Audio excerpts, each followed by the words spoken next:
नमस्कार, मैं प्रिया। आज है 27 नवंबर। चले जानते हैं बिहार की 25 बड़ी खबरों को। कैनरा बैंक ने स्पेशलिस्ट ऑफिसर के पद के लिए निकाली रिक्तियां। कैनरा बैंक ने स्पेशलिस्ट ऑफिसर के 220 पदों को भरने के लिए नोटिफिकेशन जारी किया है। यह भर्ती विभिन्न विभागों श्रेणियों में पे स्केल 1, 2 और 3 के पदों को भरने के लिए है। कैनरा बैंक एसओ भर्ती के लिए ऑनलाइन आवेदन प्रक्रिया 25 नवंबर से शुरू हो चुकी है, जो कि 15 दिसंबर तक जारी रहेगी। इन पदों पर आवेदन के इच्छुक और योग्य उम्मीदवार कैनरा बैंक की आधिकारिक वेबसाइट canarabank.com पर जाकर आवेदन कर सकते हैं। इस भर्ती की परीक्षा जनवरी या फरवरी 2021 में होने की संभावना जताई गई है। इन पदों के लिए शैक्षणिक योग्यता की बात करें तो बैकअप एडमिनिस्ट्रेटर के लिए computer science, computer technology, computer engineering, computer science में बीई या बीटेक या एमई या एमटेक डिग्री कम से कम 60% अंकों के साथ पास होना जरूरी है। बिहार के शेखपुरा जिले के मटोखर दह में आपको देखने को मिलेगा बहुत कुछ खास। शेखपुरा जिला मुख्यालय से लगभग 7 किलोमीटर पश्चिम एवं शेखोपुर सराय प्रखंड से लगभग 9 किलोमीटर दूरी पर अवस्थित मटोखर दह तालाब अपनी पवित्रता एवं रमणीयता के कारण एक अलग स्थान रखता है। टाटी नदी का किनारा और पहाड़ी इस क्षेत्र के अनुपम रूप में चार चांद लगाते हैं। साथ में गौतम बुद्ध द्वारा यहाँ अपने शिष्यों को उपदेश देने के कारण इस पवित्र स्थान का अपना एक अलग महत्व है। इस तालाब के निर्माण के संबंध में तरह तरह की किंवदंतियां प्रचारित है। कुछ लोग इसे द्वापर काल में भगवान श्री कृष्ण के बड़े भ्राता बलराम के आदेश पर ग्वाला बालों द्वारा खुदवाया मानते हैं। कुछ लोग इसे महाबली भीम द्वारा खुदवाया बताते हैं। कई ऐसे एक राजा द्वारा दही बेचने वाले के आग्रह पर खुदवाया गया बताते हैं। बिहार पुलिस सिपाही भर्ती परीक्षा की नई तारीख की हुई घोषणा। केंद्रीय चयन परिषद ने बिहार पुलिस में सिपाही भर्ती परीक्षा की तारीख का ऐलान कर दिया है, जिसके परिणाम स्वरूप यह परीक्षाएं 14 और 21 मार्च 2021 को आयोजित की जाएगी। इस भर्ती परीक्षा के लिए ऑनलाइन आवेदन करने की आखिरी तारीख 14 दिसंबर है। आपकी जानकारी के लिए आपको बता दें, पुलिस में सिपाही के 8,415 पदों पर बहाली के लिए यह भर्ती प्रक्रिया आयोजित करवाई जाएगी। बिहार में डीलरों का रद्द हो सकता है लाइसेंस। बिहार में खाद के बाद अब बीज डीलरों पर नकेल कसने की सारी तैयारी शुरू कर ली गई है। सरकार की तरफ से अधिकारियों की टीम बनाई गई है, जो डीलरों का जांच करने वाली है और गलती का पता लगाने पर उनके खिलाफ कड़ा एक्शन भी लेने वाली है। जिसके बाद अब हर टीम को अलग अलग जिलों की जांच का जिम्मा सौंप दिया गया है। बिहार में मक्का बीज बेचने वाले सभी डीलरों की जांच की जाएगी, जिसके लिए विभाग ने मुख्यालय के अधिकारियों की 8 टीम बनाई है। बिहार में कोरोना के मिले 600 से ज्यादा मामले। बिहार में कोरोना प्रभावितों की संख्या बढ़ती जा रही है। स्वास्थ्य विभाग की तरफ से बीते दिन के पिछले 24 घंटे में जारी किए गए आंकड़ों के अनुसार कुल मिलाकर 682 नए मामलों की पुष्टि की गई है, जिसके बाद प्रभावितों की संख्या बढ़कर 2,33,142 पर पहुंच गई है। वहीं सर्वाधिक प्रभावित जिलों की संख्या की बात करें तो राजधानी पटना में 211 मामले सामने आए हैं। वहीं भागलपुर जिले में 28 मामले सामने आए हैं। 28 नवंबर से पटना की सड़कों पर गाड़ी लगाना पड़ेगा आपको महंगा। अगर आपको भी सड़क किनारे कहीं भी गाड़ी लगाने की और लंबे समय तक गायब होने की आदत है तो सावधान, क्योंकि 28 नवंबर से जगह जगह पर विशेष अतिक्रमण हटाओ अभियान की शुरुआत होने जा रही है। जिला प्रशासन की तरफ से इसकी तैयारी पूरी की जा चुकी है। सड़कों पर वाहनों के जहां तहां अव्यवस्थित रूप से रुक जाने के कारण भी जाम की समस्या का सामना करना पड़ता है, जिसको ध्यान में रखते हुए धावा दल की तरफ से गाड़ियों को जब्त कर आवश्यक कदम उठाए जाने का निर्देश दिया गया है। कोसी और सीमांचल के धान से तैयार चावल का इस्तेमाल अब होगा विदेशों तक। बिहार में कोसी और सीमांचल के धान से तैयार चावल की खुशबू विदेशों में भी बिखेरने वाली है। यानी कि अब विदेशों में रहने वाले लोगों को कोसी और सीमांचल इलाके के खेतों में उपजाए गए धान से तैयार चावल खाने का मौका मिलेगा। कोसी और सीमांचल का धान विभिन्न रेल रैक पॉइंटों के जरिए आंध्र प्रदेश और वहां किया गया तैयार चावल विदेश पहुंचेगा। आपकी जानकारी के लिए आपको बता दें, कोसी और सीमांचल क्षेत्र के विभिन्न रेल रैक पॉइंटों से धान भरे बोरे को मालगाड़ी के वैगन में लादकर आंध्र प्रदेश ले जाया जाता है। वहां पर मिलिंग और पैकेटिंग पर चावल तैयार करके विदेशों को भेजा जाता है।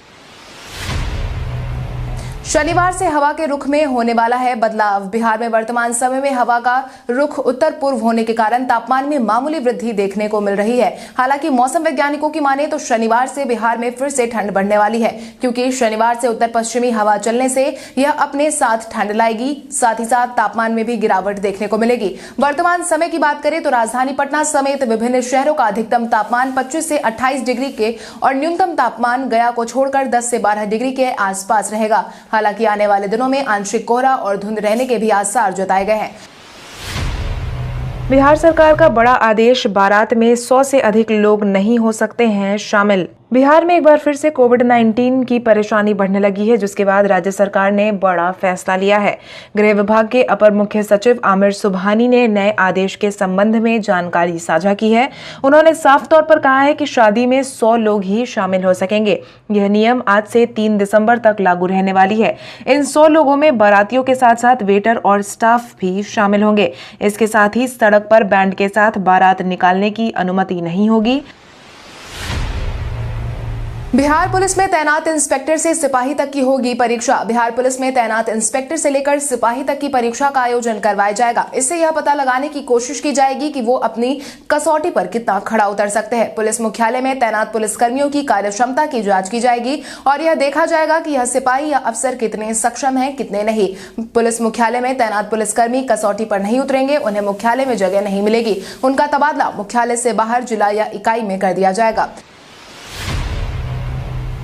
आज बिहारी पहचान में हम बात करेंगे संकर्षण ठाकुर की। आज हम बात करेंगे संकर्षण ठाकुर के बारे में। संकर्षण ठाकुर भारतीय प्रिंट पत्रकार है। उनका जन्म 1962 में बिहार की राजधानी पटना में हुआ था। संकर्षण ठाकुर अपने अभी तक की पत्रकारिता जीवन में एमजे अकबर से काफी प्रेरित रहे हैं, जिसके तहत ठाकुर ने कई वर्षों तक एक पत्रकार के रूप में काम किया। ठाकुर वर्तमान में द टेलीग्राफ के साथ जुड़े हुए हैं। इसके साथ ही उन्होंने 1985 में अपने पत्रकारिता करियर की शुरुआत समाचार पत्र रोविंग एडिटर के रूप में की थी।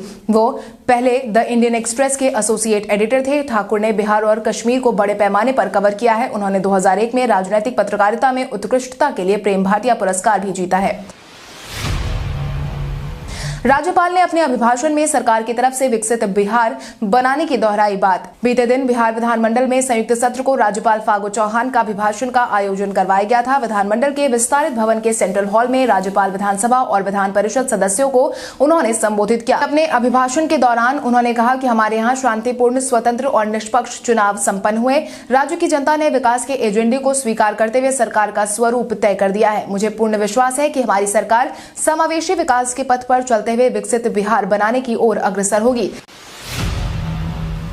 सघन जांच अभियान के तहत पटना में कई दुकानों को पुलिस ने किया सील। कोरोना संक्रमण से बचाव के लिए पटना जिला प्रशासन में मास्क जांच मुहिम की शुरुआत की गई है। इसको ध्यान में रखते हुए कई लोगों से अब तक लाखों रुपए का जुर्माना भी वसूला जा चुका है। इसी कड़ी में बीते दिन राजधानी पटना के कई इलाकों में मास्क की जांच की गई। मास्क का उपयोग न करने पर डाक बंगला चौराहा के कई दुकानदारों से राशि तो वसूली ही गई, साथ ही तनिष्क शोरूम समेत कई दुकानों को सील कर दिया गया है, जिसको 3 दिन के लिए पूरी तरह बंद कर दिया गया है। वहीं मास्क नहीं पहनने वालों से भी पैसे वसूले गए हैं। आपकी जानकारी के लिए आपको बता दें, यह चेकिंग सदर और एएसपी लॉ एंड ऑर्डर के नेतृत्व में मास्क चेकिंग जारी की गई है।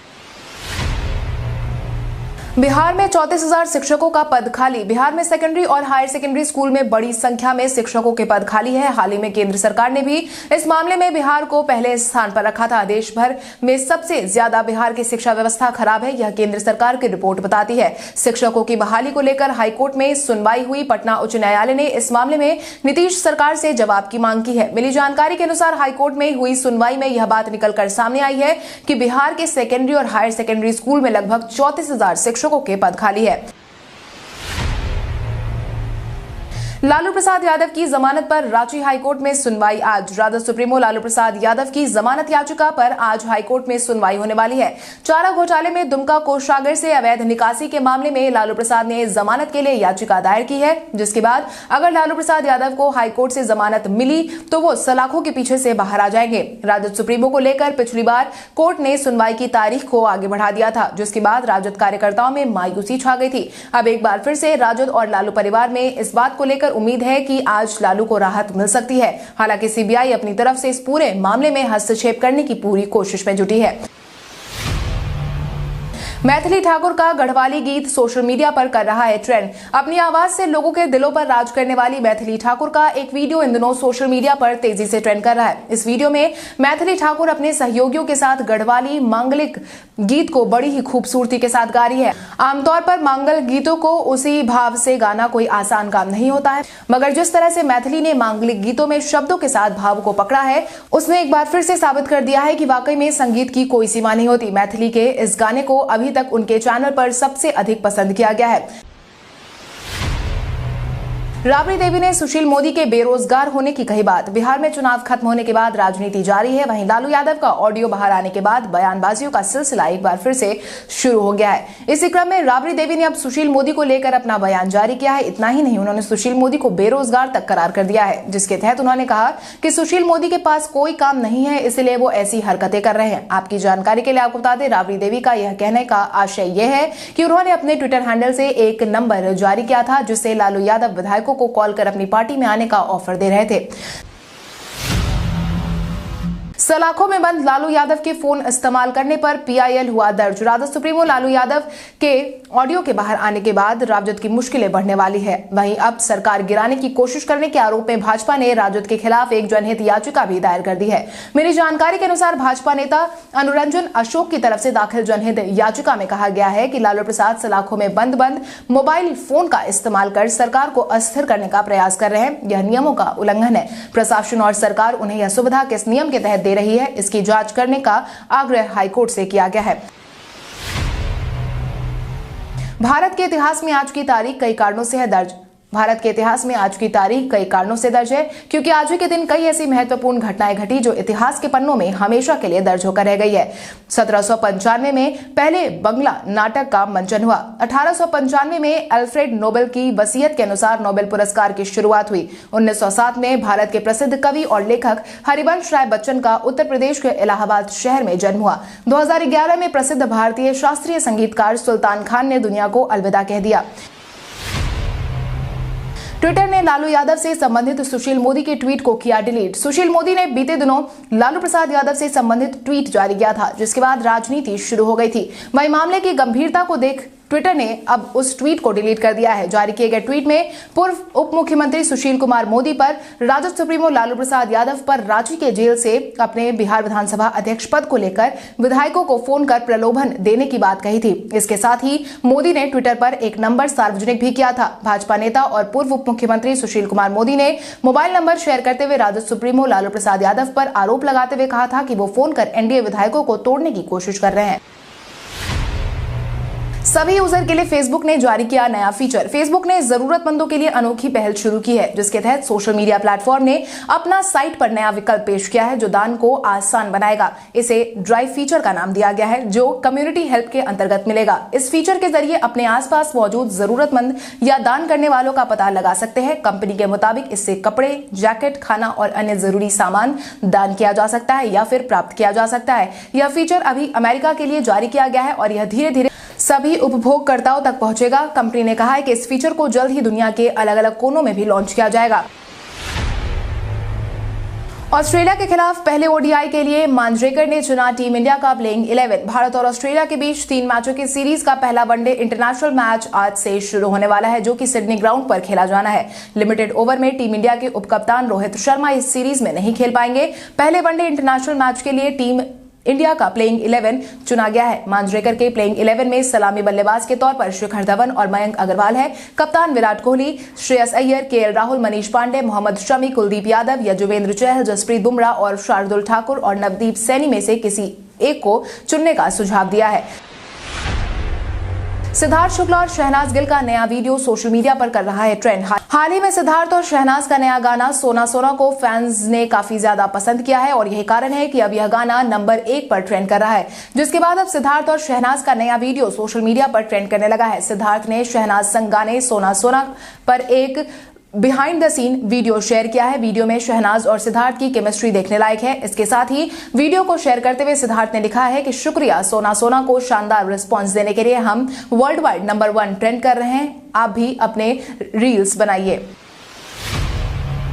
बीते दिन ट्रेड यूनियन की हड़ताल में राजद भी उतरी सड़कों पर। ट्रेड यूनियन की तरफ से बुलाई गई हड़ताल का मिला जुला असर बीते दिन देश भर में देखने को मिला, जिसके बाद बिहार में ट्रेड यूनियन की हड़ताल को विपक्षी दलों का पूरा समर्थन देखने को मिला, जहां कई इलाकों में राजद कार्यकर्ताओं ने अनोखे अंदाज में अपना विरोध प्रकट किया, जिसके तहत कई कार्यकर्ता जानवर के साथ विरोध करने मैदान में उतरे थे। इसके साथ ही ट्रेड यूनियन के इस 1 दिवसीय हड़ताल को राजधानी की बैंक का भी समर्थन मिला था। अब आइए जानते हैं सराफा बाजार और पेट्रोल डीजल के क्या थे भाव। अगर हम सराफा बाजार की बात करें तो सोने का भाव 26 नवंबर को 22 कैरेट के लिए प्रति 10 ग्राम 47,850 रुपए था। वहीं 24 कैरेट के लिए प्रति 10 ग्राम 48,850 रुपए था। वहीं अगर हम चांदी की बात करें तो चांदी का भाव प्रति किलो 60,050 रुपए था। इसके अलावा राजधानी पटना में पेट्रोल की कीमत 84.42 रुपए प्रति लीटर थी। वहीं डीजल 76.19 रुपए प्रति लीटर था। कल हमारे द्वारा पूछे गए सवाल का जवाब आप में से बहुत सारे यूजर ने हमें कमेंट करके दिया था, उसके लिए आपका बहुत बहुत धन्यवाद। आप में से जिन यूजर का कमेंट हमें अच्छा लगा है उनके नाम है विकी कुमार, नीरज कुमार, सुमन मिश्रा, अमरेश उपाध्याय, धीरज कुमार, राजेश कुमार, रितेश रंजन, विकास कुमार, मिथिलेश भाई, संजीत कुमार, सतीश कुमार, देवनारायण कुमार, मुकेश पासवान। इसके अलावा हमारी टीम को और भी लोगों के जवाब अच्छे लगे हैं, मगर समय के अभाव के कारण हम उनका नाम नहीं ले पाए। लेकिन आप हमारे सवालों का जवाब देते रहे, हम कल आपका नाम लेने की पूरी कोशिश करेंगे। तो चलिए बढ़ते हैं आज के सवाल की ओर। आज का सवाल कुछ इस प्रकार है, आपके अनुसार भारत और ऑस्ट्रेलिया मैच में किस टीम का पलड़ा आज ज्यादा भारी है? अपने जवाब हमें कमेंट करके जरूर बताएं। इसके साथ ही आज के लिए बस इतना ही। अगर आप ये वीडियो हमारे YouTube पर देख रहे हैं तो हमारे चैनल को सब्सक्राइब करें और बेल आइकॉन दबाना ना भूलें। और अगर आप ये वीडियो हमारा Facebook पर देख रहे हैं तो इस वीडियो को लाइक करें और ज्यादा से ज्यादा शेयर करें। धन्यवाद।